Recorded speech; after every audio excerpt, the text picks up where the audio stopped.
Hello all, welcome back to my channel. Please subscribe my channel and please the bell symbol for more videos.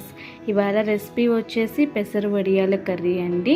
చాలా ఈజీగా prepare చేసుకోవచ్చు. Taste మాత్రం చాలా బాగుంటుందండి. ఇప్పుడు దీని తయారీ విధానం చూద్దాము. ఇలా ఒక కళాయిని పెట్టుకుని 1 టేబుల్ స్పూన్ ఆయిల్ని యాడ్ చేసుకుని హీట్ అయిన తర్వాత ఇదిగోండి పెసరొడియాలు, చిట్టి పెసరొడియాలు అంటారండి వీటిని. ఇలా చిన్న పెసరొడియాలని ఒక కప్పు తీసుకుని ఇందులో యాడ్ చేసుకుని లైట్ గోల్డ్ కలర్ వచ్చే వరకు ఫ్రై చేసుకోవాలండి. మీడియం ఫ్లేమ్ మీద కలుపుకుంటూ ఫ్రై చేసుకోవాలి. ఇవి ఎక్కువ టైం ఏం పట్టదండి, త్వరగా కలర్ వచ్చేస్తాయి. సో మాడకుండా కలుపుతూ 2 మినిట్స్ ఇలా ఫ్రై చేసుకోవాలి. చూడండి చక్కగా కలర్ వచ్చాయి. ఈ కలర్లోకి రాగానే వీటిని ఒక గిన్నెలోకి ట్రాన్స్ఫర్ చేసుకోవాలి. ఇప్పుడు అదే కళాయిలోకి 2 టేబుల్ స్పూన్ ఆయిల్ని యాడ్ చేసుకుని ఇలా ఆయిల్ని యాడ్ చేసుకుని హీట్ అయిన తర్వాత 1/2 స్పూను జీలకర్ర, 1/2 స్పూను ఆవాల్ని యాడ్ చేసుకోవాలి.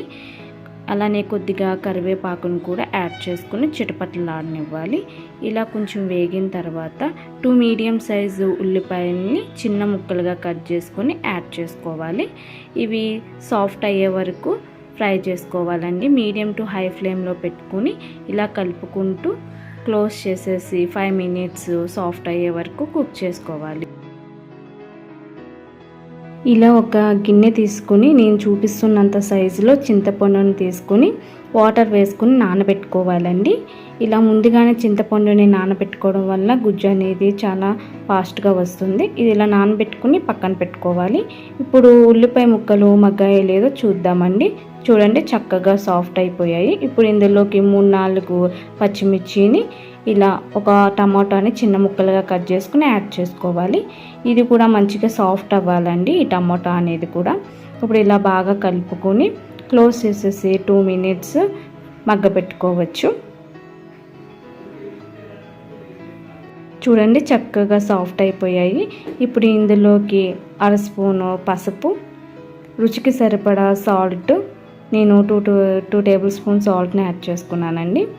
మీ రుచికి సరిపడా సాల్ట్ని యాడ్ చేసుకోండి. అలానే మీ స్పైసెస్ని బట్టి కారాన్ని కూడా యాడ్ చేసుకోండి. ఇక్కడ నేను 2 టేబుల్ స్పూన్ కారాన్ని యాడ్ చేసుకున్నాను. ఇందులో ఉన్న పచ్చివాసన పోయే వరకు 2 మినిట్స్ ఇలా కలుపుకుంటూ ఫ్రై చేసుకోవాలి.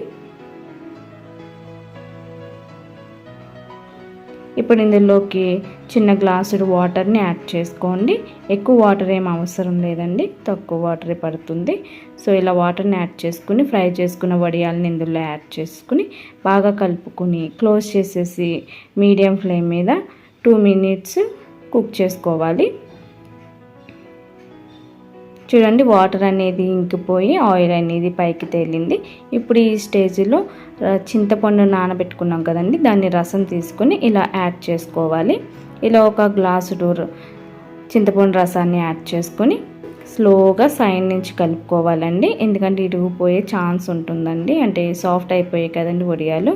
సో ఇలాగా స్లోగా కలుపుకోవాలి. ఇప్పుడు క్లోజ్ చేసేసి మీడియం ఫ్లేమ్ మీద ఇంకొక 2 మినిట్స్ కుక్ చేసుకుందామండి. అంతేనండి, రెడీ అయిపోయింది చిట్టి పెసర వడియాల కర్రీ.